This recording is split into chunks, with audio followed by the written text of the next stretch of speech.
Sa gitna ng malakas na ulan na humahagupit sa bintana ng mansyon ng mga Malhotra, ang kusina ay nababalot ng bango ng luya at sariwang manok. Para kay Felicitas, ang pagluluto ay hindi lamang trabaho. Ito ay isang panata. Ang bawat hiwa ng sibuyas ay may kasamang dalangin at ang bawat kurot ng asin ay pagpapakita ng kalinga. Tikman ninyo ito, Ma'am Soina. Sinigurado ko pong malambot ang karne para hindi mahirapan si Sir Bikram sa pagnguya. Wika ni Felicitas habang maingat na inilalagay ang mainit na sabaw sa isang mangkok na porselana. Ang kanyang mga kamay, na magaspang dahil sa ilang dekadang pagtatrabaho, ay nanginginig ng bahagya sa pagod, ngunit ang kanyang mga mata ay nagniningning sa katapatan. Kinuha ni Felicitas ang isang maliit na kutsara at tinikman ang sabaw. Sakto na po ang timpla. Mainit-init pa ito. Makakatulong ito sa kanyang pangangati ng lalamunan. Ngumiti ng matamis si Soina, isang ngiting tila gawa sa mamahaling asukal, ngunit may talim ng kristal. Thank you, Felicitas. You are really a blessing to this family. I'll take it from here. Why don't you go get some rest? Mukhang pagod na pagod ka na. Tumango si Felicitas at tumalikod upang kunin ang kanyang panyo sa gilid ng lababo. Ngunit sa pagpihit ng kanyang katawan, nakita niya sa refleksyon ng makintab na refrigerator ang isang eksenang nagpatigil sa tibok ng kanyang puso. Mula sa bulsa ng kanyang sidang pantulog, may inilabas na maliit na bote si Soina. Isang puting pulbos, ang dahan-dahang ibinuhos nito sa mangkok ng soup. Nakakatikim lang ni Felicitas.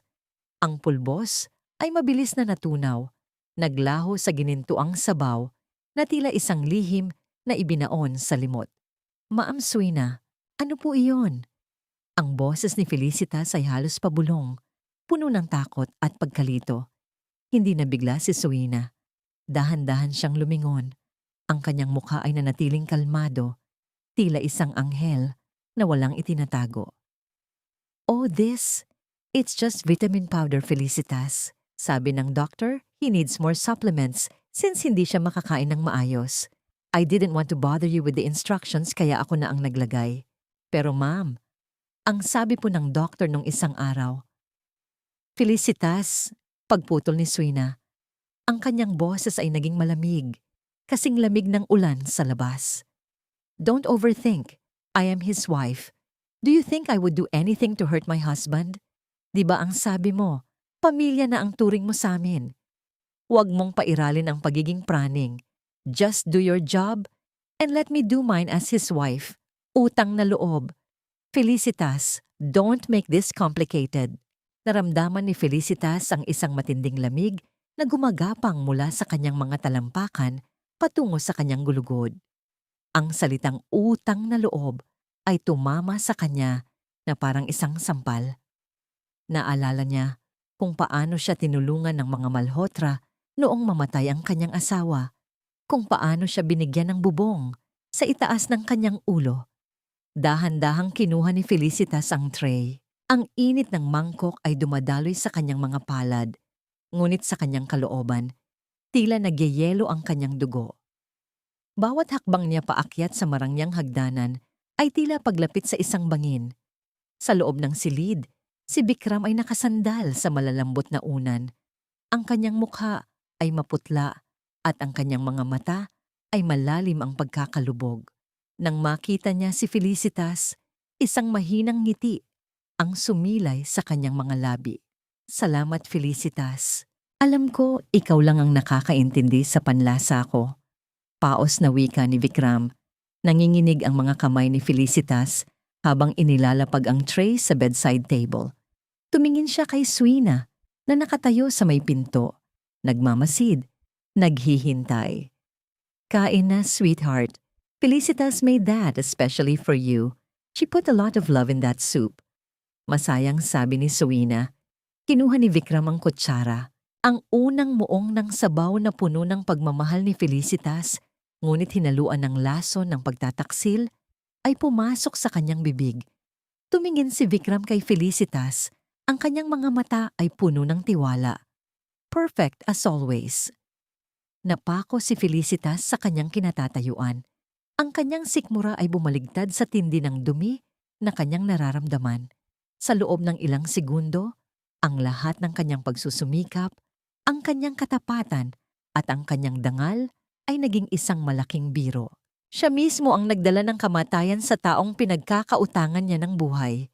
Ma'am, kukuha lang po ako ng tubig. Paalam ni Felicitas, ang kanyang boses ay gumaralgal. Paglabas niya ng pinto, hindi siya tumakbo. Sumandal siya sa malamig na pader ng hallway. Ang kanyang mga kamay ay itinatakip sa kanyang bibig upang pigilan ang isang pagsigaw. Doon, sa dilim ng pasilyo, naramdaman niya ang tunay na kahulugan ng hiya.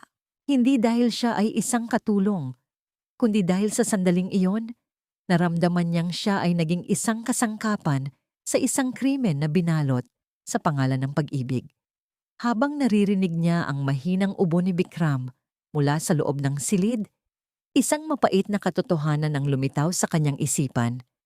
Ang puting pulbos na yon ay hindi gamot, at ang babaeng nasa loob ay hindi isang asawa. Siya ay isang mamatay tao na may suot na maskara ng pagmamalasakit. Ang liwanag ng umaga sa loob ng mansyon ng mga Malhotra ay tila isang malaking kasinungalingan. Habang ang sikat ng araw ay tumatama sa mga kristal na chandelier, isang mabigat na amoy ng gamot at tila nabubulok na pag-asa ang bumabalot sa bawat sulok. Hindi nakatulog si Felicitas. Bawat pikit ng kanyang mga mata, nakikita niya ang dahan-dahang pagbuhos ng puting pulbos sa gintong sabaw. Felicitas, ihanda mo ang oatmeal ni Vikram. Make sure it's bland. Ayaw niya ng matapang na lasa ngayon. He's feeling very dizzy. Utos ni Soina habang pababa ng hagdan. Suot ang isang mamahaling sutla na kulay puti. Tila isang birhen sa gitna ng dambana ng karangyaan. Opo, Ma'am Soina. Sagot ni Felicitas. Ang kanyang boses ay tila galing sa ilalim ng lupa. Hindi niya magawang tumingin ng diretso sa mga mata ng kanyang amo. Ang bawat hakbang niya sa kusina ay tila may kasamang tanikala. Matapos ihanda ang pagkain, lumabas muna si Felicitas sa likod ng mansyon upang itapon ang mga basura. Kailangan niyang huminga. Ang hangin sa loob ay tila sadyang ninanakawan ng oxygen ng presensya ni Soina. Sa labas ng mataas na bakod na bakal, sa gitna ng mga nagtataasang damo at tambak ng mga tuyong dahon, isang maliit na anino ang gumagalaw. Si Amna, ang batang madalas makita sa kanto na naghahanap ng mga pwedeng ibenta, ay naroon. Ang kanyang mukha ay madungis. Ang kanyang buhok ay tila pugad ng mga ibon. Ngunit ang kanyang mga mata ay matalas pa sa kutsilyo. Nanay Felicitas, tawag ng bata sa isang pabulong na paraan. Lumapit si Felicitas sa bakod. Amna, bakit ka nandito? Baka makita ka ng mga guard, paalisin ka nila. May ipapakita po ako sa inyo, wika ng bata. Inabot niya ang kanyang kamay sa pagitan ng mga rehas. May hawak siyang isang maliit na boteng kristal. Walang label, ngunit may natitira pang bakas ng puting pulbos sa loob nito. Nakita ko po itong itinapon ng magandang babae kagabi sa likod ng garden. Marami na po akong nakitang ganito doon. Naramdaman ni Felicitas ang biglang paghinto ng mundo. Ang boteng hawak ni Amna ay ang eksaktong boteng nakita niya sa kamay ni Soina kagabi. Sigurado ka ba, anak? Ang Ma'am Soina ang nagtapon nito? Tumango ang bata ng mabilis. Opo, palaging madaling araw niya itinatapon. Minsan po, nakikita ko siyang nakatayo lang doon. Tinitingnan ang mga boteng ito na parang may binibilang. Bakit po? Gamot po ba yan ni Sir Vikram? Kasi po, narinig ko sa mga kapitbahay, lalong humihina ang katawan ni Sir. Hinawakan ni Felicitas ang boteng ibinigay ni Amna. Ang lamig ng salamin ay tumagos sa kanyang balat, tila isang babala mula sa kabilang buhay. Amna, makinig ka sa akin. Huwag na huwag mong sasabihin kahit kanino na nakita mo ito. At kung may makita ka pa, itago mo lang ha? Huwag mong itatapon. Bakit po, Nanay Felicitas? Masama po ba ang babaeng yon? Tanong ni Amna. Ang inosenteng tanong na tumitira sa pinakaugat ng konsensya ni Felicitas. Bago pa makasagot si Felicitas, naramdaman niya ang isang matinding presensya mula sa itaas. Dahan-dahan siyang tumingala. Sa balkonahe ng ikalawang palapag, nakatayo si Soina. Ang kanyang buhok ay nililipad ng hangin. Ang kanyang mga kamay ay nakapatong sa rehas. Wala siyang emosyon, ngunit ang kanyang mga mata ay nakapako kay Felicitas at sa batang nasa labas ng bakod. Hindi siya gumagalaw, tila isang estatwa ng kamatayan na nagmamasid sa kanyang mga biktima. Mabilis na itinago ni Felicitas ang bote sa bulsa ng kanyang apron. "Sige na, Amna, umalis ka na. Takbo!" Habang paalis ang bata, naramdaman ni Felicitas ang bigat ng tingin ni Soina. Ang katahimikan sa pagitan nila ay mas maingay pa sa kulog. Alam ni Soina na may alam si Felicitas. At alam ni Felicitas na sa loob ng mansyong ito, wala nang lugar na ligtas. Bawat segundong lumilipas, ang utang na loob na dati ay turing niyang biyaya, ngayon ay isa ng madilim na kulungan. Ang tanging naririnig na lang ni Felicitas ay ang sarili niyang mabilis na pagtibok ng puso, na tila isang tambol na nagbabadya ng isang madugong labanan. Ang tunog ng isang mabigat na pagbagsak sa sahig ng silid tulugan ay bumasag sa katahimikan ng mansyon, mas malakas pa sa pintig ng puso ni Felicitas, na noon ay nagpupunas ng mga kristal sa komedor. Kumaripas siya ng takbo paakyat, ang kanyang mga paa ay tila hindi sumasayad sa mamahaling alpombra. Sa gitna ng silid, nakahandusay si Bikram. Ang kanyang mukha ay kasing puti ng chalk. Ang kanyang mga labi ay naglalaban sa pagitan ng asul at lila. At ang kanyang mga kamay ay nanginginig na tila isang dahon sa gitna ng bagyo. "Sir! Sir Vikram!" Sigaw ni Felicitas habang lumuluhod sa tabi ng amo. Hinawakan niya ang noo nito. Malamig, malagkit, at puno ng pawis na tila hamog ng kamatayan. "Get away from him!" Ang boses ni Soina ay parang hagupit ng latigo. Pumasok siya sa silid. Hindi tumatakbo, kundi naglalakad ng mabilis, ngunit elegante pa rin ang bawat galaw. Agad niyang itinulak si Felicitas palayo at kinuha ang ulo ni Vikram upang itaas ito. "Vikram, sweetheart, can you hear me?" Ang boses ni Soina ay biglang naging malambot, puno ng huwad na pag-aalala na nakakakilabot pakinggan. "Felicitas, tumawag ka kay Dr. Lorenzo. Now!" Habang nanginginig na dinidayal ni Felicitas ang numero, hindi niya maalis ang tingin sa kanyang amo. Nakita niya ang isang maliit na bahid ng puting pulbos sa gilid ng unan ni Bikram, isang ebidensya ng unti-unting pagpatay na nagaganap sa ilalim ng liwanag ng araw. Matapos ang ilang sandali, dumating ang doktor. Isang mabilis na turok, ilang bulong ng medikal na termino, at tila kumalma ang paghinga ni Bikram. Ngunit alam ni Felicitas, hindi ito paggaling. Ito ay pansamantalang pagtigil lamang bago ang susunod na pag-atake. Nang makaalis ang doktor at nakatulog na si Vikram, hinarap ni Soina si Felicitas sa madilim na pasilyo. Ang tanging liwanag ay mula sa isang lampara na nagbibigay ng mahahabang anino sa dingding, tila mga halimaw na nag-aabang. "You look pale, Felicitas. Are you okay?" Tanong ni Soina habang dahan-dahang lumalapit. Ang bango ng kanyang mamahaling pabango ay humahalo sa amoy ng gamot, isang kombinasyong nakakasuka. "Ma'am, si Sir Vikram po, kailangan na po nating dalhin siya sa malaking ospital." Ang sabi po ng doktor kanina. "I know what the doctor said." Pagputol ni Soina. Hinawakan niya ang balikat ni Felicitas, isang hawak na tila bakal na nagbabara sa daloy ng dugo. "Listen to me carefully. Ang pamilyang ito ang nagligtas sa iyo mula sa kalsada noong mamatay ang asawa mo.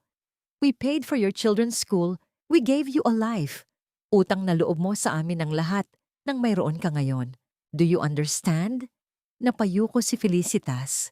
Ang salitang utang na loob ay tila isang lason na mas matindi pa sa pulbos na nakita niya. Ito ang kadenang pumipigil sa kanyang magsalita.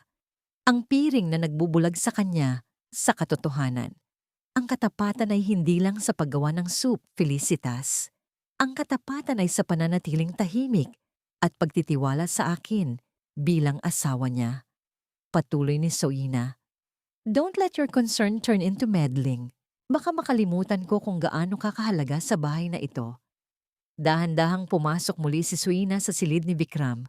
Sinundan siya ng tingin ni Felicitas sa pagitan ng bahagyang nakabukas na pinto. Doon, nakita niya si Soina na naupo sa tabi ng walang malay na asawa. Gamit ang kanyang malalambot at mapuputing daliri, ang parehong mga daliri na kanina lang ay humahawak sa nakamamatay na pulbos, maingat niyang inayos ang kwelyo ng polo ni Bikram. Hinaplos niya ang pisngi nito ng may pagsinta, habang ang isang malamig na ngiti ay nakaukit sa kanyang mga labi. Ito ang pinakamasakit na eksenang nakita ni Felicitas. Ang kamay na dapat ay nag-aalaga, ang siya palang dahan-dahang humuhukay ng libingan. Lumingon si Soina sa pintuan. Tila alam niyang nanonood ang katulong. Ang kanyang mga mata ay nanlilisik sa ilalim ng malambot na ilaw. And one more thing, Felicitas. Wika ni Soina, ang boses ay sadyang ibinaba upang maging isang babala. From now on, ako na ang hahawak sa lahat ng gamot ni Vikram. I don't want anyone else touching his medicine cabinet. Not even you. Maliwanag ba? Nanlamig ang buong katawan ni Felicitas. Alam niyang ito na ang huling pinto na isinara ni Soina upang tuluyang mabitay ang buhay ni Vikram. Ang amoy ng hiniwang sibuyas ay humahalo sa amoy ng bleach na ginamit ni Felicitas upang kuskusin ang bawat sulok ng kusina. Ang kanyang mga mata ay mahapdi, hindi dahil sa sibuyas, kundi dahil sa puyat at sa bigat ng lihim na kanyang dinadala. Bawat galaw niya ay tila isang nakaplano at delikadong sayaw. Sa isang maliit na lalagyan ng plastik na nakatago sa ilalim ng kanyang apron, maingat niyang isinali ng isang kutsarang oatmeal na kakatapos lang haluan ni Soina ng bitamina. Nanginginig ang kanyang mga daliri habang isinisara ang plastik. Alam niyang ito na ang kanyang hawak na ebidensya. Ang pisikal na patunay ng dahan-dahang pagpatay sa kanyang amo. Felicitas, bakit parang kanina ka pabalisa? Ang boses ni Soina ay parang kidlat sa gitna ng katahimikan. Halos mabitawan ni Felicitas ang hawak na kutsara. Nakatayo ang kanyang amo sa pintuan ng kusina. Ang mga braso ay nakahalukip-kip at ang isang kilay ay nakataas. Wala po, ma'am. Medyo masama lang po ang pakiramdam ko dahil sa ulan kagabi. Pautal-utal na sagot ni Felicitas. Mabilis niyang isinuksok ang plastik sa bulsa ng kanyang palda, sa ilalim ng apron. Is that so? Well, it's a good thing I came down. Nawawala ang isa sa mga diamond earrings ko. I remember leaving it on the counter when I checked the soup yesterday. I'm sure it's just somewhere here. Wika ni Soina habang dahan-dahang lumalapit. Ang bawat hakbang ng kanyang takong sa tiles ay tila isang hatol. At dahil ikaw lang naman ang pumasok at lumabas dito, I hope you don't mind if I check your things. For my peace of mind, of course. Naramdaman ni Felicitas ang panlalamig ng kanyang buong katawan. Hindi ito tungkol sa hikaw. Ito ay isang pagtatangka ni Soina na huliin siya. Ang hiya o ang matinding pakiramdam ng kahihiyan ay bumalot sa kanya. Ang halongkatin ng kanyang mga gamit na tila siya ay isang magnanakaw ay isang malaking insulto sa kanyang dangal bilang manggagawa. Ma'am, wala po akong kinukuha. If you have nothing to hide, you have nothing to fear, right? Ang nakakalokong nangiti ni Soina ay mas lalong naging mapanganib. Let's start with your apron. Take it off. Habang dahan-dahang tinatanggal ni Felicitas ang tali ng kanyang apron, ang kanyang utak ay mabilis na nag-iisip. Alam niyang kapag kinapkapan siya, mahuhuli ang plastik ng oatmeal. Sa isang mabilis at tila aksidenteng pagkilos, binitawan niya ang isang tumpok ng mga napanis na gulay at tira-tirang pagkain mula sa lababo patungo sa malaking basurahan sa gilid. Kasabay ng pagbagsak ng mga malalapot at mabahong tira-tira, Palihim niyang binitawan ng plastik na lalagyan sa loob ng basurahan. Ibinaon ito sa ilalim ng mga balat ng itlog at napanis na kanin. Hinarap niya si Soina. Ang kanyang puso ay halos kumalas sa kanyang dibdib. Kinapkapan siya ni Soina. Hinahalungkat ang bawat bulsa ng kanyang palda at damit na may halong pandidiri. Nang wala itong mahanap, lumingon si Soina sa basurahan. Ang mabahong amoy ng nabubulok na pagkain ay tila isang pader na humaharang sa kanya. Dahil sa kanyang pagiging pihikan sa kalinisan, napakunot ang noo ni Soina at umatras, hindi kayang dungisan ang kanyang mga kamay sa basura. Fine, siguro naiwan ko lang sa kwarto. Wika ni Soina, halatang bigo, ngunit hindi pa rin sumusuko. But just to be sure, let's go to your room. Ayaw ko nang may nagtatago ng sikreto sa bahay na ito. Sumunod si Felicitas kay Soina patungo sa maliit na silid ng mga katulong sa likod ng mansyon. Ang bawat hakbang ay tila paglapit sa sariling bitayan. Pagpasok nila sa silid, agad na hinalungkat ni Soina ang maliit na cabinet ni Felicitas. Itinapon nito ang mga luma niyang damit sa sahig. Tinapaktapakan ang kanyang tanging litrato ng yumaong asawa. Isang malakas na pagbukas ng drawer ang narinig. Nakita ni Felicitas ang unti-unting pagbabago ng mukha ni Soina mula sa pagkairita patungo sa isang mapait at tagumpay na ngiti. Mula sa ilalim ng mga nakatuping panyo ni Felicitas, may inilabas si Soina. Isang maliit na bote ng kristal, ang parehong bote na itinatapon nito sa garden. Ano ito, Felicitas? Tanong ni Soina. Ang boses ay puno ng huwad na pagkagulat. Akala ko ba nag-aalala ka kay Vikram? Pero bakit may ganito ka sa gamit mo? This is the same powder we found in his system. Napako si Felicitas sa kanyang kinatatayuan. Ang hanging hininga niya ay tila nagbara sa kanyang lalamunan. Hindi sa kanya ang boteng yon. Itinanim yon ni Soina upang baligtarin ang lahat. Hindi po akin yan, ma'am. Alam niyo pong hindi akin yan. Sino ang maniniwala sa'yo? Bulong ni Soina habang papalapit sa mukha ni Felicitas. Ang kanyang mga mata ay nanlilisik sa galit. A simple maid trying to poison her rich employer? That's a very good story for the police, isn't it? Isa ka lang katulong, Felicitas. Sa tingin mo ba, may makikinig sa boses mo? Ang katahimikan sa loob ng maliit na silid ni Felicitas ay tila isang malapot na usok na nakasasakal. Nakatayo pa rin si Soina, hawak ang boteng itinanim niya. Ang kanyang mukha ay puno ng isang mapait na tagumpay.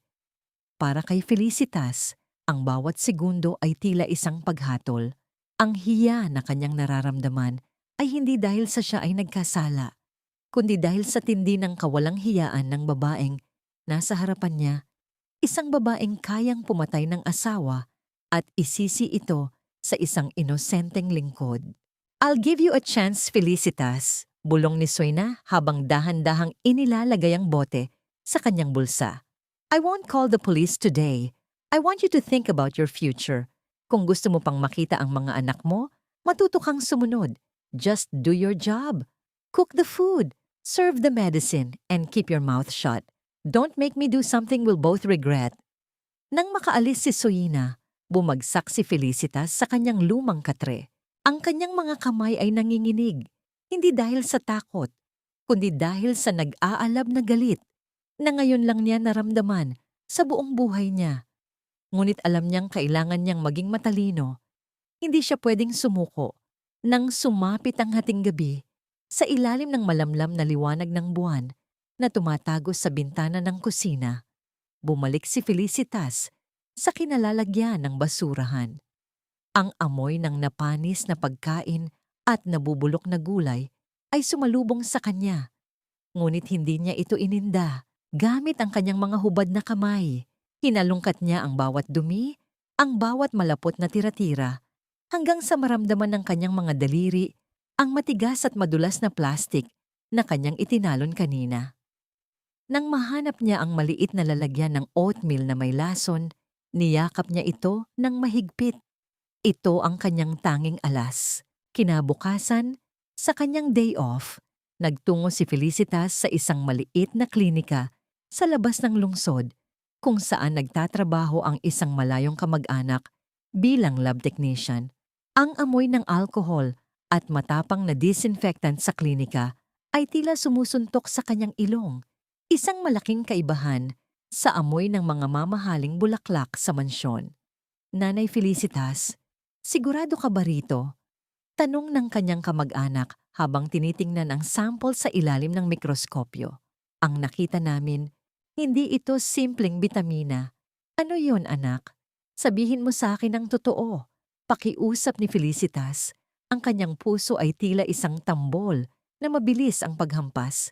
It's a powerful neurosuppressant, nanay. Sa maliit na dose, nagdudulot ito ng pagkalito at panghihina. Pero kung itutuloy-tuloy ang paggamit, sisirain nito ang nerve sa utak hanggang sa tuluyang tumigil ang puso. Unti-unti nitong binubura ang tao bago siya tuluyang patayin. Naramdaman ni Felicitas ang pag-ikot ng mundo. Ang bawat soup na niluto niya, ang bawat pagkaing inihain niya ng may pagmamahal, ay naging kasangkapan sa pagbura sa buhay ni Bikram. Ang bawat pasasalamat ni Bikram sa kanya ay tila isang kutsilyong sumasaksak sa kanyang kaluluwa. Ganito na lang ba ang halaga ko? Bulong ni Felicitas sa kanyang sarili habang naglalakad pabalik sa mansyon. Isang kasangkapan sa pagpatay? Isang basahan na pwedeng itapon pagkatapos gamitin? Pagbalik niya sa mansyon, agad siyang tinawag ni Suina sa silid ni Bikram. Ang silid ay madilim, ang mga kurtina ay nakasara, at ang hangin ay mabigat sa amoy ng sakit. Nakaupo si Bikram sa kanyang kama. Ang kanyang mga mata ay blangko at ang kanyang mga kamay ay nakapatong sa kanyang kandungan na tila walang buhay. Felicitas, nandyan ka na pala. Mahinang wika ni Bikram. Ang kanyang boses ay tila galing sa isang malayong panaginip. May itatanong ako sa iyo at gusto ko magsabi ka ng totoo. Tumingin si Felicitas kay Suina na nakatayo sa gilid. May hawak na baso ng tubig.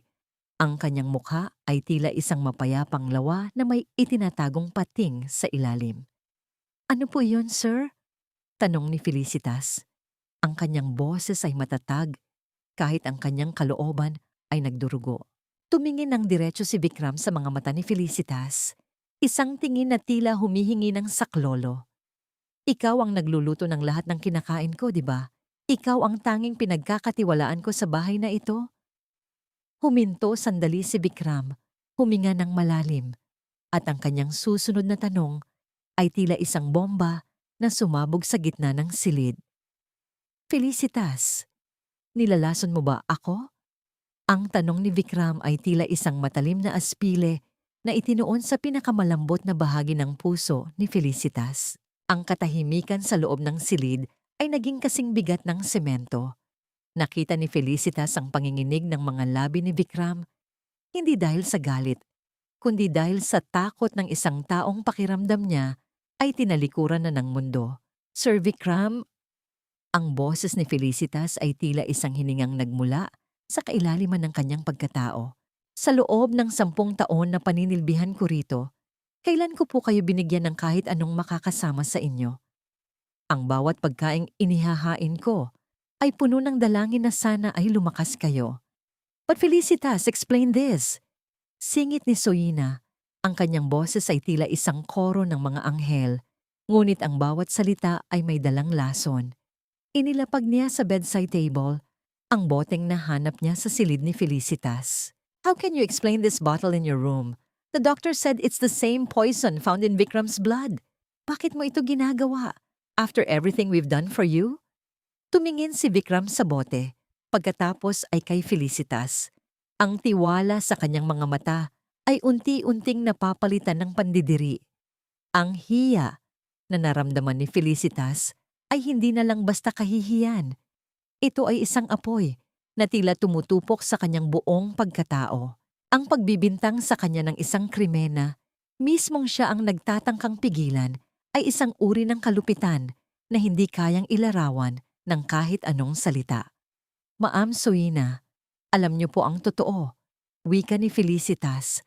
Ang kanyang mga mata ay matapang na nakatitig sa kanyang amo. Alam niyo kung kanino galing ang boteng yan. Are you accusing me now? How dare you? Sigaw ni Swina, sabay lapit kay Vikram na tila humihingi ng proteksyon. See, Vikram, she's gaslighting us. Sinasabi ko na sa'yo, she's become unstable. Siguro dahil sa hirap ng buhay niya, naisipan niyang lasunin ka para makuha ang ilang gamit dito o tagapagmana ng kung ano. Lumabas ka muna, Felicitas. Mahinang utos ni Vikram, ang kanyang boses ay puno ng pagod. Ayaw muna kitang makita. I need to think. Lumabas si Felicitas. Ang bawat hakbang niya ay tila paglakad sa ibabaw ng mga basag na kristal. Ngunit bago siya tuluyang makalayo, hinawakan siya ni Suina sa braso at hinila patungo sa madilim na sulok ng hallway. Ang bango ng kanyang lavender na pabango ay tila amoy ng isang sariwang libingan. Listen to me, you pathetic woman. Bulong ni Suina. Ang kanyang mukha ay nasa tabi lang ng tenga ni Felicitas. You have no proof. Ang boteng yan, may fingerprint mo yan dahil hinawakan mo kagabi bago ko ito kinuha. The police will believe me, not a maid from the slums. Bakit niyo po ito ginagawa, ma'am? Mahal niyo po si sir, di ba? Tanong ni Felicitas, ang kanyang luha ay hindi na mapigilan sa pagtulo. Love? Love is for people who can afford to be weak, Felicitas. Tumawa ng mahina si Suina. Isang tunog na mas masakit pa sa sampal. Ang kailangan ko ay kontrol. Ang kailangan ko ay ang kumpanya niya. At kapag naging gulay na siya, ako na ang reyna ng imperyong ito. At ikaw, magiging reyna ka rin sa loob ng kulungan. Kinuha ni Suina ang isang makapal na sobre mula sa kanyang bulsa at isinampal ito sa dibdib ni Felicitas. This is 100,000 pesos. Take it. Umalis ka na ngayon din. Sabihin mo kay Vikram na nahihiya ka, kaya ka aalis. Kapag tinanggap mo ito, mananatiling tahimik ang mga pulis. Pero kapag sinubukan mong lumaban, sisiguraduhin kong ang mga anak mo ay hindi na makakatapos ng pag-aaral dahil ang nanay nila ay isang kriminal. Natingnan ni Felicitas ang sobre. Ang perang yon ay katumbas ng ilang taon niyang pagtatrabaho. Pwede siyang bumalik sa probinsya, makasama ang kanyang mga anak, at makalimutan ang impyernong ito. Ngunit habang hawak niya ang pera, naalala niya ang mukha ni Vikram, ang mukha ng isang taong unti-unting pinapatay ng taong pinakamamahal nito. Ganito na lang ba ang halaga ng buhay ni Sir Vikram sa inyo? Tanong ni Felicitas. Ang kanyang boses ay naging malamig at matalim. Bago pa makasagot si Suina, narinig nila ang isang kaluskos mula sa baba. Isang maliit na anino ang nakitang tumatakbo papalayo mula sa kusina. Sino iyon? Sigaw ni Suina. Ang kanyang mukha ay biglang napuno ng pangamba. Alam ni Felicitas kung sino iyon. Si Amna. Ang bata ay palaging nasa paligid, laging nakikinig, laging nagmamasid. At sa pagkakataong ito, maaaring hindi lang si Felicitas ang nakarinig sa pag-amin ng demonyo. If that kid heard anything, Felicitas, isasama ko siya sa pagbagsak mo. Banta ni Suina bago ito nagmamadaling bumaba. Naiwan si Felicitas sa dilim ng hallway, hawak ang sobre ng pera sa isang kamay at ang kanyang dangal sa kabila. Ang utang na loob na dati ay nagpapayuko sa kanya ay biglang napalitan ng isang misyon. Hindi siya aalis.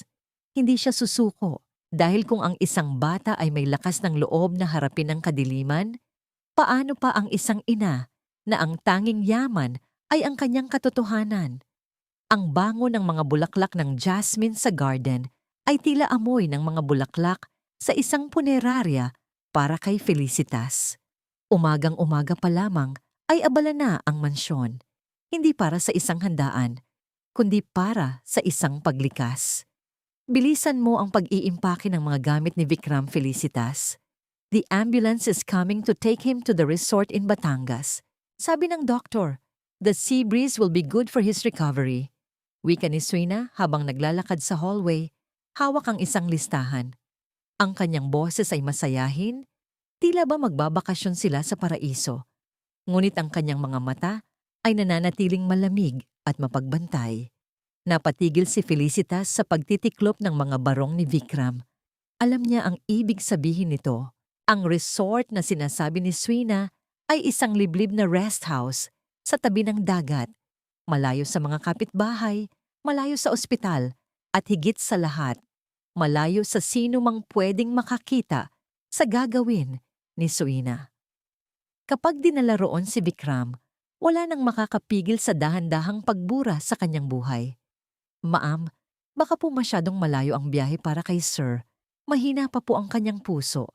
Muling pagsubok ni Felicitas, ang kanyang boses ay puno ng pagsusumamo. Lumingon si Swina, ang kanyang mukha ay biglang nagdilim. I didn't ask for your medical opinion, Felicitas. Your job is to pack. After what happened yesterday, you should be thankful that I'm still letting you come with us. This is your last chance to prove your loyalty, remember? Lumapit si Felicitas sa kama ni Vikram. Nakaupo ang matanda sa gilid ng higaan, ang kanyang mga mata ay nakatingin sa kawalan. Tila ba ang puting pulbos ay tuluyan ng nilamon ang kanyang kakayahang mag-isip at lumaban. Sir, sasama po ba kayo? Bulong ni Felicitas habang hinahaplos ang tuyong kamay ng amo. Tumingin si Vikram sa kanya, isang tingin na puno ng kalituhan. Sabi ni Soina, maganda raw doon, tahimik, walang manggugulo sa amin. Pero sir, enough! Singit ni Soina, sabay hila sa balikat ni Felicitas palayo. Prepare the car, now. Habang inilalabas ang mga maleta, nakita ni Felicitas si Amna sa likod ng malalaking puno ng mangga. Ang bata ay may hawak na isang piraso ng papel. Mabilis itong lumapit at isinuksok ang papel sa kamay ni Felicitas bago muling naglaho sa dilim ng mga puno. Binuksan ni Felicitas ang papel sa loob ng banyo. Isang sulat kamay ng bata ang nakasulat. Nanay Felicitas, nakita ko po si Maam na may kausap sa telepono. Sabi niya, huwag nang maghanda ng gamot para sa pagbalik dahil wala nang babalik. Takbo na po kayo. Naramdaman ni Felicitas ang isang matinding takot na humalo sa kanyang galit. Ito na ang huling hininga ng pagkakataon. Kung hahayaan niyang umalis ang sasakyan, siya ay magiging kasabwat sa isang dugoang wakas. Dumating ang itim na SUV. Maingat na inalalayan ng mga tauhan ni Soina si Vikram pasakay. Ang langit ay nagsisimulang magdilim. Ang mga ulap ay nagbabanta ng isang malakas na buhos ng ulan. Tila ba ang kalikasan mismo ay tumitangis sa gaganaping kawalang katarungan. Sakay na, Felicitas. Don't make me wait. Utos ni Soina habang nakaupo na sa loob ng sasakyan. Suot ang kanyang dark sunglasses na tila ba isang reyna na nakahandang lumisan sa kanyang kaharian. Tumingin si Felicitas sa gate. Nakita niya ang anino ni Amna na naghihintay ng senyas. Naisip ni Felicitas ang kanyang mga anak, ang sobre ng pera na ibinibigay ni Soina at ang panganib na naghihintay. Ngunit nang makita niya ang mukha ni Vikram sa bintana ng sasakyan, ang mukha ng taong tumuring sa kanya na higit pa sa isang katulong, isang matinding lakas ang gumising sa kanyang kaluluwa. Hindi sumakay si Felicitas. Sa halip, lumakad siya patungo sa harapan ng sasakyan. What are you doing? Get in the car. Sigaw ni Soina. Ang kanyang boses ay puno ng iritasyon. Tumayo si Felicitas sa gitna ng daanan. Ang kanyang mga paa ay nakabaon sa semento. Ang kanyang mukha ay basa na ng unang patak ng ulan. Itinaas niya ang kanyang kamay upang pigilan ang driver. Hindi aalis ang sasakyang ito. Ang boses ni Felicitas ay hindi na nanginginig. Ito ay kasing tatag ng isang pader. Hindi ko hahayaang dalhin niyo si Sir Vikram sa lugar kung saan balak niyo siyang tapusin. Bumukas ang pinto ng sasakyan at lumabas si Soina. Ang kanyang mukha ay namumula sa galit. You've lost your mind. Alisin niyo ang babaeng yan sa harap ng sasakyan. Ngunit bago pa makagalaw ang mga guard, isang malakas na tunog ng sirena ang narinig mula sa malayo. Hindi ito sirena ng pulis. Ito ay ang busina ng isang lumang truck. Ang truck na puno ng mga basurero at mga bata mula sa komunidad ni Amna na ngayon ay humaharang sa main gate ng mansyon. Anong kaguluhan ito? Hiyaw ni Suina. Tumingin si Felicitas kay Suina. Ang kanyang mga mata ay nag-aapoy. Ito ang simula ng katotohanan, ma'am. Hindi lang ako ang nakakakita sa iyo. Ang buong mundo ay nakatingin na. Ang langit ay tuluyan ng biniyak ng isang matalim na kidlat na sinundan ng isang dagundong na tila pag-ungol ng isang nagagalit na dambuhala sa itaas. Ang ulan ay hindi na lamang patak, kundi mga hagupit ng malamig na tubig na sumasampal sa balat. Sa gitna ng kaguluhang ito, nakatayo pa rin si Felicitas sa harap ng sasakyan. Ang kanyang buong katawan ay basang-basa, ngunit ang kanyang paningin ay hindi kumukurap. Umalis ka riyan, Felicitas. Sisirain mo ang buhay mo para sa isang matandang wala ng silbi. Sigaw ni Suina mula sa loob ng SUV, ang kanyang boses ay pilit na nakikipagpaligsahan sa ingay ng ulan. Guard! Kalad ka rin niyo ang babaeng iyan palayo. Dalawang malalaking lalaki ang lumapit kay Felicitas. Ramdam ni Felicitas ang magaspang na kamay ng mga ito na humahawak sa kanyang braso. Ang sakit na tila babaliin ang kanyang mga buto. Ngunit bago pa siya tuluyang mahila, ang gate ng mansyon ay tila naging isang tanghalan ng pagkakaisa. Ang lumang truck ng basura na minamaneho ng mga kapitbahay ni Amna ay hindi umalis. Sa halip, bumaba ang 5 lalaking may hawak na mga flashlight at payong. Ang kanilang mga kasuotan ay butas-butas at amoy usok ng syudad, ngunit ang kanilang mga mukha ay tila mga pader na hindi matitibag. Bitawan niyo ang Nanay Felicitas. Ang malakas na sigaw ni Amna ay narinig sa gitna ng unos. Ang bata ay tumatakbo patungo sa sasakyan, bit-bit ang isang maliit na backpack na tila ba puno ng mga ebidensya. Anong karapatan niyong harangan kami? Private property ito. I will call the police. Hiyaw ni Suina habang lumalabas ng sasakyan. Ang kanyang sidang pantulog ay basa na at tumidikit sa kanyang katawan. Ang kanyang mamahaling ayos ng buhok ay tila ba naging isang magulong pugad. Ang kanyang kapangyarihan ay unti-unting nilalamon ng putik at ulan. Sa gitna ng sigawan, binuksan ni Felicitas ang pinto sa likod ng SUV. Nakita niya si Vikram, nakatingin sa labas. Ang mga mata ay puno ng takot at hindi pagkakaintindi sa nangyayari. Ang amoy ng mamahaling leather ng sasakyan ay humahalo sa amoy ng ulan at ng puting pulbos na tila nakakapit pa rin sa damit ni Vikram. Sir, kailangan niyo pong sumama sa akin. Ngayon na po, wika ni Felicitas. Ang kanyang boses ay malumanay, ngunit may awtoridad. Felicitas, saan tayo pupunta? Bulong ni Vikram. Ang kanyang kamay ay nanginginig habang pilit na inaabot ang kamay ni Felicitas. Sa katotohanan po, sir, sa lugar kung saan walang magtatangkang saktan kayo. Hinila ni Felicitas si Vikram palabas ng sasakyan. Ang katawan ng amo ay mabigat. Tila ba ang lahat ng kanyang lakas ay ninakaw na ng lason.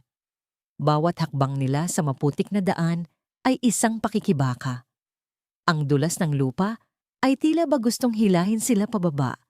Ngunit ang bawat kapit ni Felicitas sa braso ni Vikram ay tila isang sumpa na hindi niya ito bibitawan. Stop them! Huwag niyo silang hayaang makaalis. Sigaw ni Suina. Ang kanyang boses ay naging paos sa galit. That's my husband. You are kidnapping him. Isang malakas na liwanag mula sa isang paparating na sasakyan ang biglang bumulag sa lahat. Isang puting kotse ang huminto sa tapat ng gate. Bumukas ang pinto at lumabas ang isang lalaking nakadyas na puti, si Dr. Lorenzo. Ma'am Suina, anong nangyayari rito? Tanong ng doktor. Ang kanyang boses ay tila kalmado, ngunit may pahiwatig ng kaba. Doktor, salamat at nandito ka. Get Vikram. Ang katulong na ito, balak siyang itakas. Turo ni Soina kay Felicitas. Tumingin ang doktor kay Felicitas. Pagkatapos ay sa hawak nitong plastic na lalagyan ng oatmeal na kinuha ni Felicitas mula sa kanyang bulsa. Ang ebidensyang itinago niya sa basura. Ang liwanag ng flashlight ay tumama sa puting pulbos na nasa loob ng plastik. Ang katahimikan sa pagitan ni Felicitas at ni Dr. Lorenzo ay tila isang pagtutuos sa pagitan ng konsensya at kasakiman. Naramdaman ni Felicitas ang paghigpit ng hawak ni Vikram sa kanyang braso. Ito ang sandali ng pagpapasya. Dr. Lorenzo, wika ni Felicitas, ang kanyang mga mata ay diretsong nakatitig sa doktor. Alam niyo po ang laman nito at alam niyo po kung ano ang mangyayari kung dadalhin namin ito sa Medical City sa Maynila sa halip na sa inyong klinika. Hahayaan niyo po ba kaming dumaan? O isasama niyo ang pangalan niyo sa listahan ng mga kriminal? Ang tanging naririnig na lang ay ang malakas na patak ng ulan sa bubong ng mga sasakyan. Si Soina ay nakatingin sa doktor, umaasa ng suporta. Si Amna at ang mga kasama nito ay nakahanda sa anumang gulo. At si Felicitas, sa gitna ng ulan, ay tila isang estatwa ng katarungan na hindi matitinag ng anumang bagyo. Dahan-dahang umatras si Dr. Lorenzo. Ang kanyang mukha ay napuno ng takot. I have nothing to do with this. Ma'am Soina, I'm sorry. I cannot help you anymore. Walang hiya ka. Sigaw ni Soina. Sabay lundag patungo kay Felicitas upang bawiin ang plastik, ngunit nadulas siya sa putik. Bumagsak siya sa lupa. Ang kanyang mamahaling alahas ay humalo sa dumi. Sige na, Nanay Felicitas, sakay na po sa truck. Sigaw ni Amna. Isinakay nila si Vikram sa lumang truck ng basura. Sa loob ng truck, sa gitna ng amoy ng kalawang at luma, naramdaman ni Felicitas ang unang patak ng luha ng kaginhawaan.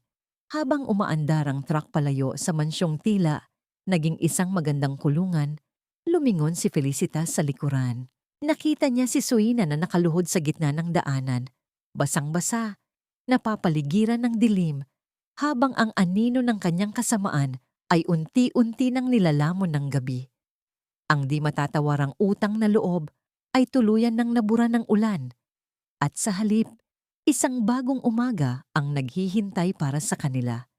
Isang umagang puno ng pait, ngunit puno rin ng pag-asa.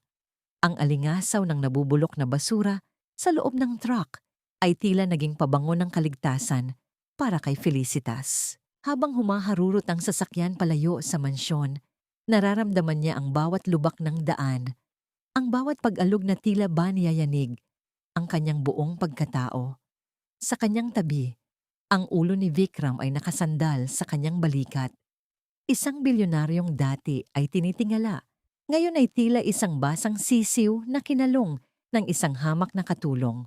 Pagdating sa emergency room ng pampublikong ospital, ang puting liwanag ng mga fluorescent na ilaw ay tila sumusugat sa mga mata ni Felicitas.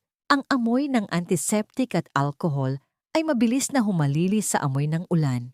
Dito, sa gitna ng ingay ng mga gulong ng stretcher at ang nagmamadaling mga nurse, naramdaman ni Felicitas ang isang matinding hiya.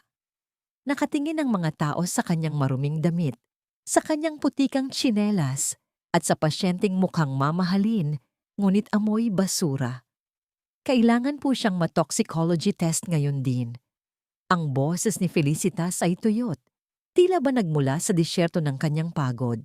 Nilalason po siya ng asawa niya. Ang mga nurse ay nagkatinginan, may halong pagdududa at gulat. Ngunit nang makita nila ang panginginig ni Vikram at ang matinding pamumutla nito, agad nilang isinugod ang matanda sa loob. Naiwan si Felicitas sa waiting area, kasama si Amna na nakaupo sa sahig. Yakap ang kanyang mga tuhod. Lumipas ang ilang oras na tila ba mga taon. Ang lamig ng aircon sa ospital ay tumatagos sa basang damit ni Felicitas, nagdudulot ng panginginig na hindi niya mapigilan. Nang lumabas ang doktor, ang kanyang mukha ay seryoso. Hawak ang isang clipboard na tila ba naglalaman ng hatol ng kamatayan. The initial tests confirm high levels of neurosuppressants, nanay. Kung hindi niyo siya nadala rito sa loob ng susunod na 20 oras, maaring tuluyan ng tumigil ang paghinga niya. Sino po ang may pananagutan dito? Bago pa makasagot si Felicitas, ang malakas na pagpihit ng pinto ng ospital ay umalingaw-ngaw. Pumasok si Soina. Hindi na siya ang basang babae sa putikan kanina. Nakasuot na siya ng isang formal na itim na dress, maayos ang buhok, at may kasamang dalawang lalaking nakabarong, mga abogado. Nasaan ang asawa ko? Ang boses ni Suina ay puno ng awtoridad. Bawat salita ay may talim ng isang naghahari-harian. Doctor, I am Mrs. Suina Malhotra. Ang babaeng iyan, turo niya kay Felicitas na may halong pandidiri, ay dinukot ang asawa ko mula sa aming bahay habang siya ay nagpapagaling. I want her arrested immediately for kidnapping and attempted murder. Lumapit si Suina kay Felicitas. Ang kanyang mga mata ay nanlilisik sa tagumpay. Did you really think you could win, Felicitas? You are just a maid. Isang salita ko lang sa mga pulis, mabubulok ka sa kulungan. Isuko mo na ang mga ebidensyang kinuha mo kung gusto mo pang makita ang liwanag ng araw. Naramdaman ni Felicitas ang pag-ikot ng paligid. Ang gigil o ang matinding pagnanais na sumigaw at manampal ay naroon, ngunit nanatili siyang kalmado. Dahan-dahan siyang tumayo, hinarap ang babaeng tila ba nakatuntong sa isang mataas na pedestal ng kasinungalingan. Ma'am Suina, wika ni Felicitas, ang boses ay malalim at puno ng dignidad. Ang katotohanan ay hindi parang damit na pwedeng palitan kapag nadumihan. Ang dugo ni Sir Vikram ay nagsasalita na at ang doktor na kasabwat nyo, nakahanda na ring magsalita para iligtas ang sarili niya. Anong sinasabi mo? Ang kaba ay bahagyang gumuhit sa mukha ni Suina, ngunit agad din itong naglaho. Inilabas ni Felicitas ang kanyang cellphone, isang lumang modelong may basag na screen. Pinindot niya ang play button. Ang boses ni Suina mula sa hallway ng mansyon, ang pag-amin nito tungkol sa pagkontrol kay Vikram at ang pagbabanta kay Felicitas ay narinig ng lahat sa waiting room. Ang bawat salita ay tila isang bala na tumatama sa dibdib ng reputasyon ni Suina. You recorded me. Bulong ni Suina. Ang kanyang mukha ay unti-unting nawawala ng kulay. Hindi lang po iyan. Patuloy ni Felicitas. Nasa labas na po ang mga pulis at hindi po ako ang darakpin nila. Isang malakas na pagbukas ng main door ng ospital ang narinig. Pumasok ang 3 pulis. Kasunod si Amna na may dalang isang maliit na bote na nakuha nito sa basurahan ng mansyon. Ang boteng may bakas pa ng puting pulbos.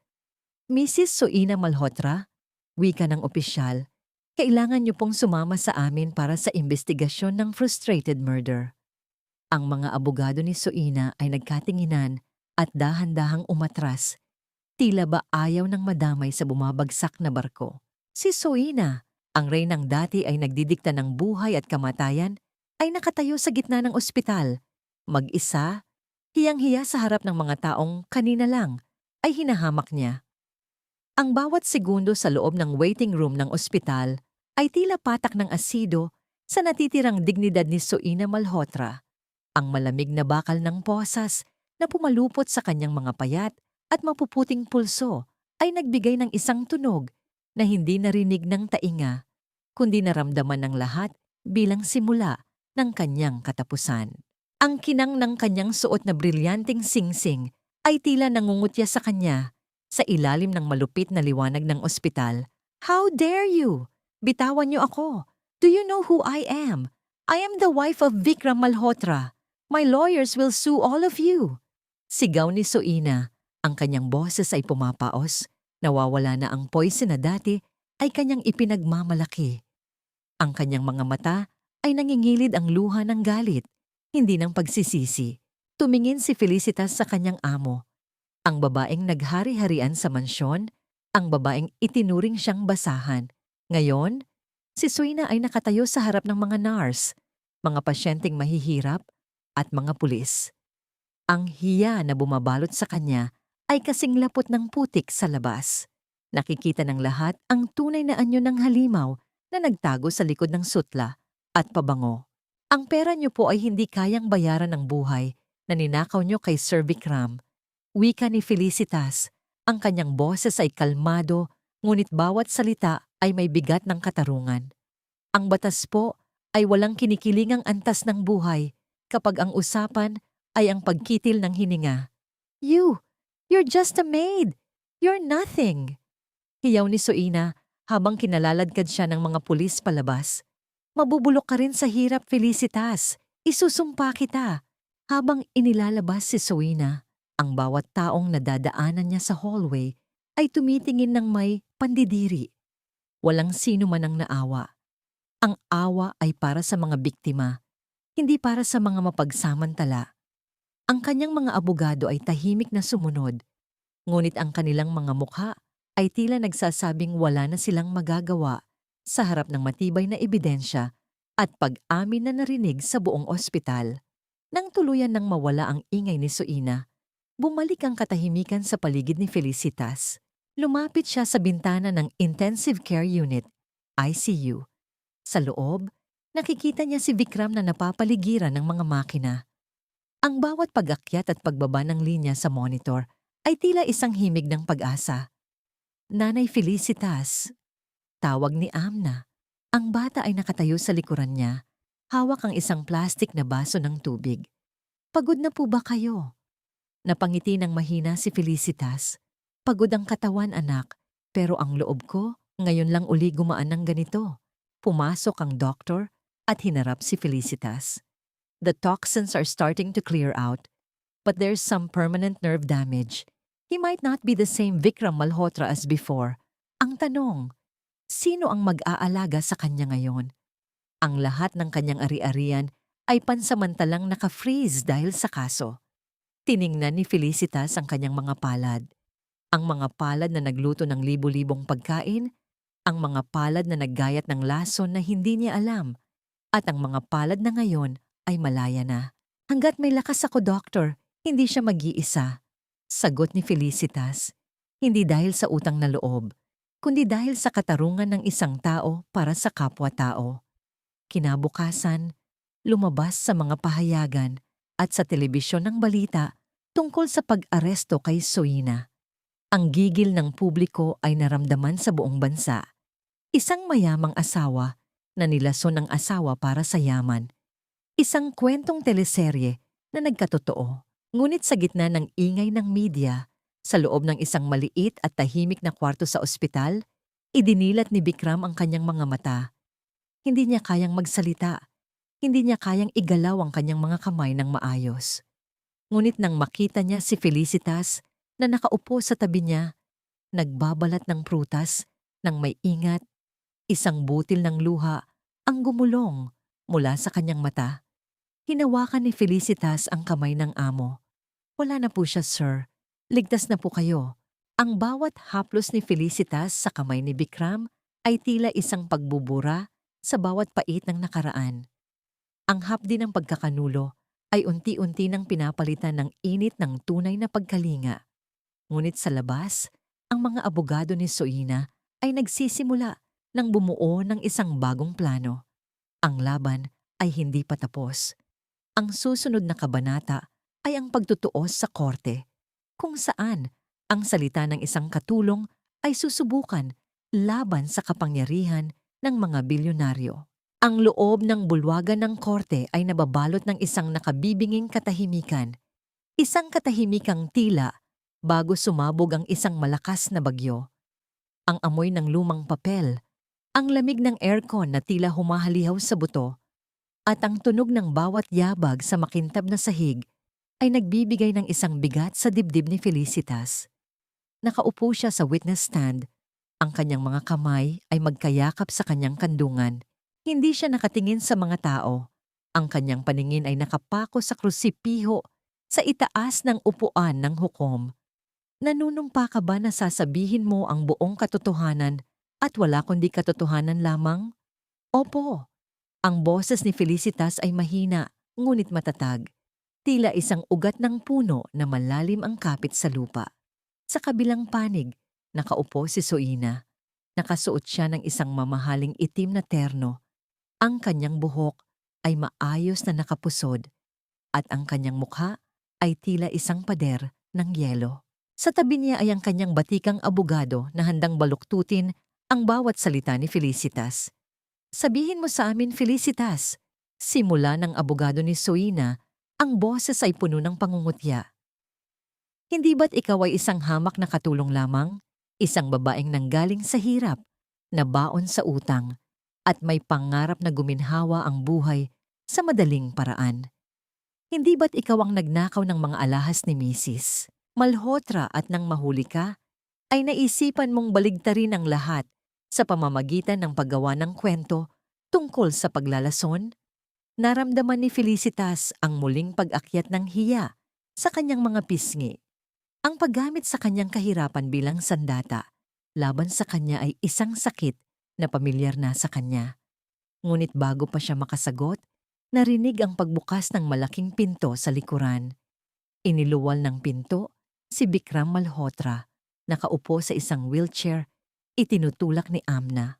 Ang kanyang mukha ay payat, ang kanyang mga mata ay malalim, ngunit ang kanyang paningin ay malinaw. Ang buong korte ay napasinghap.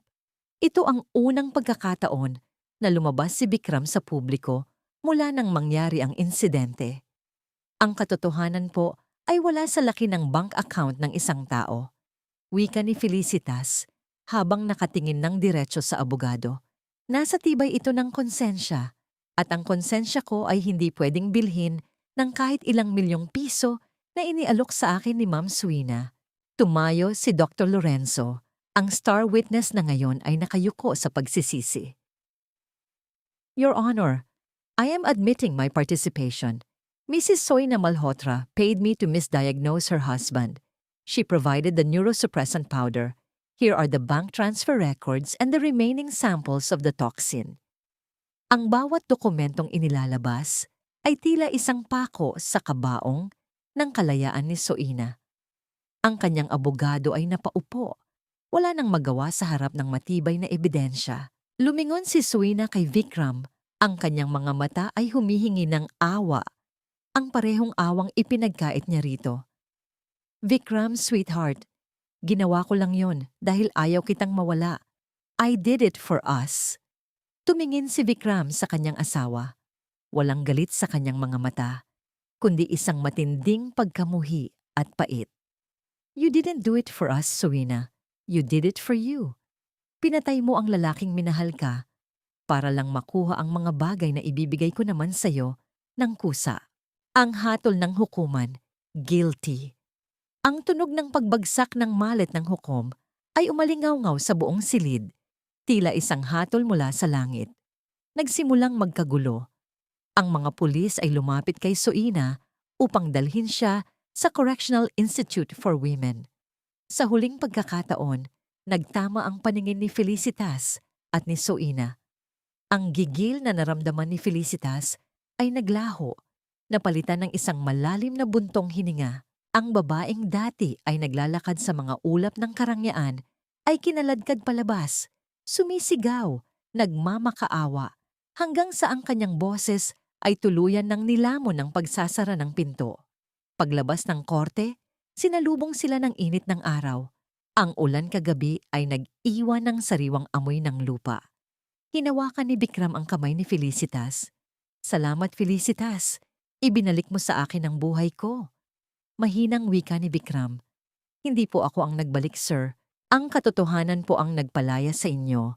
Sagot ni Felicitas.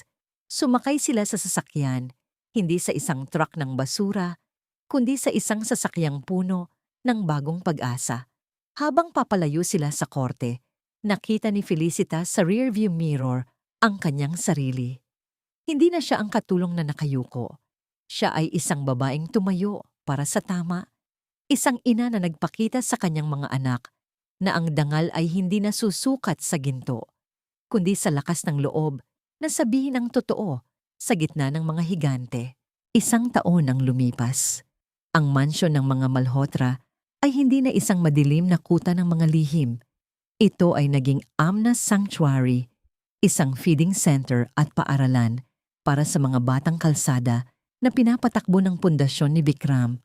Sa gitna ng malawak na kusina, abala si Felicitas. Ang bango ng kanyang nilulutong soup ay humahalo sa tawanan ng mga bata. Wala ng puting pulbos, wala ng lihim na lason. Ang tanging halo ng kanyang bawat putahe ay ang dalisay na pagmamahal.